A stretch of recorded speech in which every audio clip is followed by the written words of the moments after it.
In the name of God, the compassionate and merciful. So, I think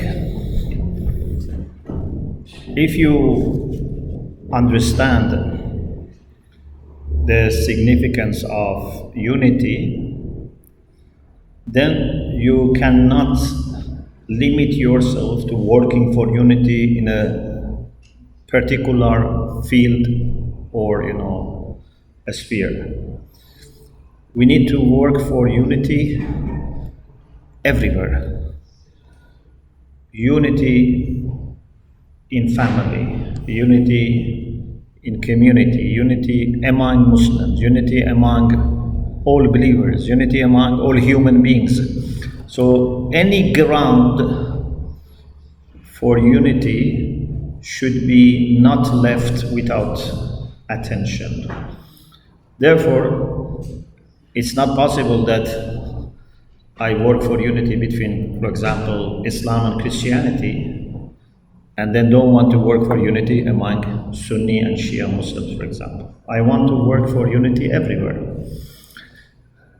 Yes, maybe I am limited in my time, in my energy and resources. Maybe I feel I have more responsibility in certain relations, but it's not that I don't have interest. I want to, serve any work for unity, but in the end of the day, I have limited, resources. So I, as a small person, have tried also to work for unity between Muslims and, Sunni, Shia in particular, and we have had very good relations with some Sunni imams and activists and leaders in the UK. When I was in charge of Islamic Center of England, we organized 5 trips for some Sunni imams and clerics to visit Iran or Iraq. And they were from different branches because Sunni Muslims are also different. And they were very happy that these trips helped them to have better understanding of other, Muslims. I think whenever people meet and have personal relation and eye-to-eye, contacts, always we get better result. Always they understand that differences are not that big and we have more commonalities. And in the end of the day, we are all human beings and all children of the same God. When people don't meet, that's the problem. When people don't, leave the prejudice or stereotypes aside, that's the problem. Otherwise, I don't think we can have any chance of people meeting and then not finding that they had much more in common than they thought. So I am very committed to working for unity inside the Muslim community, unity outside Muslim community, anywhere. Even if I can work for unity in other planets, I am happy because I think I should serve God. And the way to serve God is to be an ambassador for unity everywhere. There is no limit. Yes.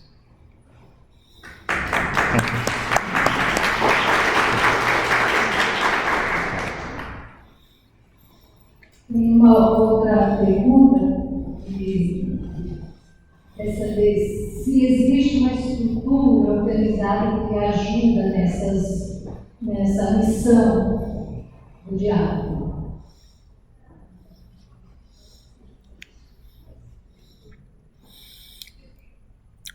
So in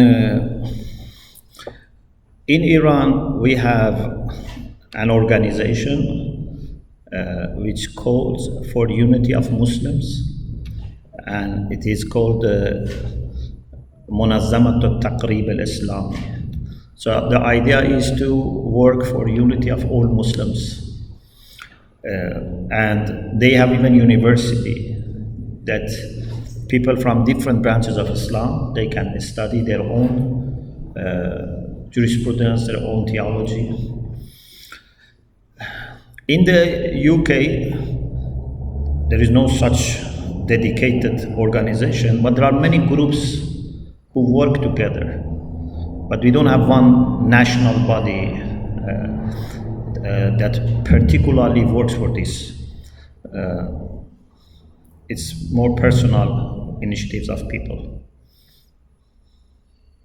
But in the Muslim world, there are also in other countries, platforms that work together. For example, Organization for Islamic Conference, OIC. Again, different Muslims work together, and there are some initiatives in different countries, but more work needs to be done.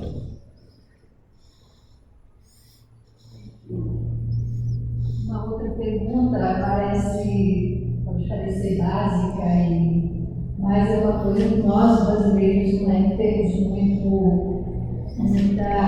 vamos dizer assim, vivência, né, com os muçulmanos, e nós ouvimos coisas aqui e ali.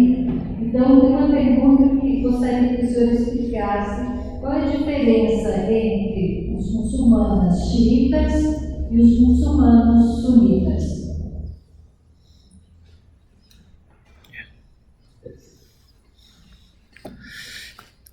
There are different ways to answer. We can look at it historically, we can look at it from theological perspective. First of all, we should know that this is something which is almost as old as Islam. So it's not like, for example, a split of, for example, Protestantism from Catholicism, or Catholicism and Orthodox, because you have some shared centuries, and then division stuff. But right from the beginning of Islam, there are two major. It can be divided to a smaller, but there are two major outlooks about successorship to the Prophet.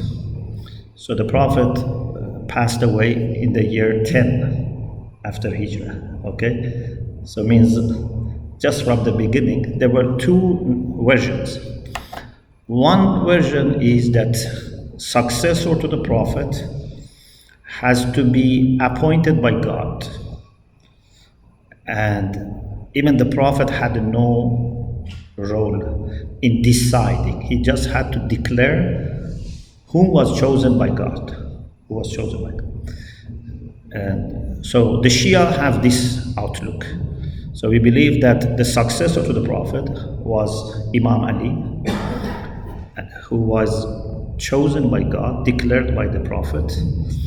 And we believe that the successor of the Prophet has to be the most knowledgeable person in the nation, the most spiritual and infallible.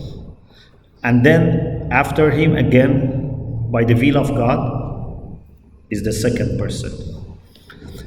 Our Sunni brothers, they believe that the Prophet passed away without making any announcement. And it was left to people to choose. So some people gathered after the demise of the Prophet in a place called Saqifa. They chose the first caliph. And then the first caliph chose the second caliph. And the second caliph appointed a council of 6 people to choose the third caliph. But then when the third caliph was killed, all people went to Imam Ali, who is our Imam. So he became the 4th caliph. So he's the 4th caliph for all Muslims.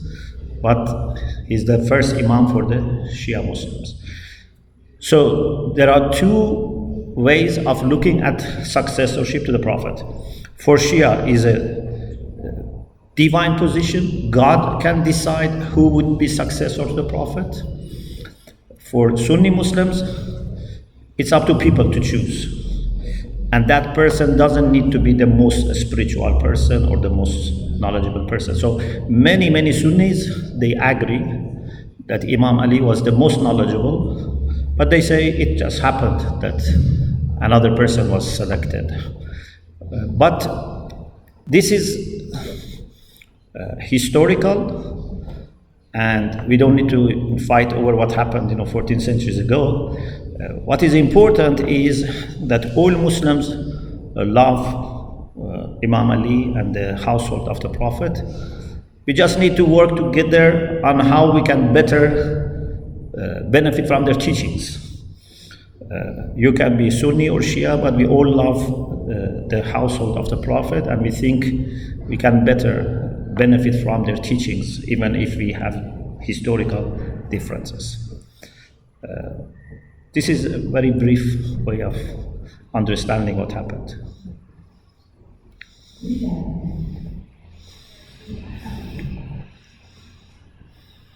Suspeito dele a pergunta. Sr. Shomali, minha pergunta é bem simples, mas profunda.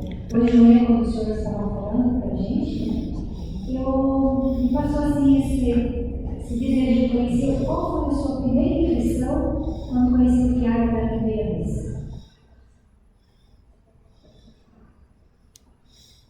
Thank you.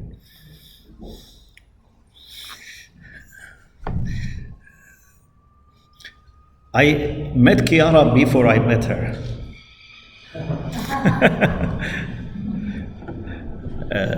I met Chiara in my Focolare friends. So many years before meeting her, I met her in the beautiful souls that dedicated themselves to this charisma. So for me, each Focolare is a replica of Chiara. So I have understood many things about her through the work the Spirit has, been working in each of you, and relations between you. I think without this, no one can understand Chiara. You can talk to her, but if you want to really understand Chiara, I think it's only in the family of Focolare that you can understand Chiara. So I met her before actually meeting her in 1999. And by the passage of time, you know more and more. So my meeting in 1999 with the Chiara was limited to the talk that she had for us, and a session with Muslims with more than 300 people. And also I met her when she was in the car. We were in St. Peter's Square, and she was coming outside Vatican. We also had a chance to greet her in person. But someone like Chiara, you cannot know in one meeting or in one day or 1 week. It takes time to know. And still I am, discovering. Thank you.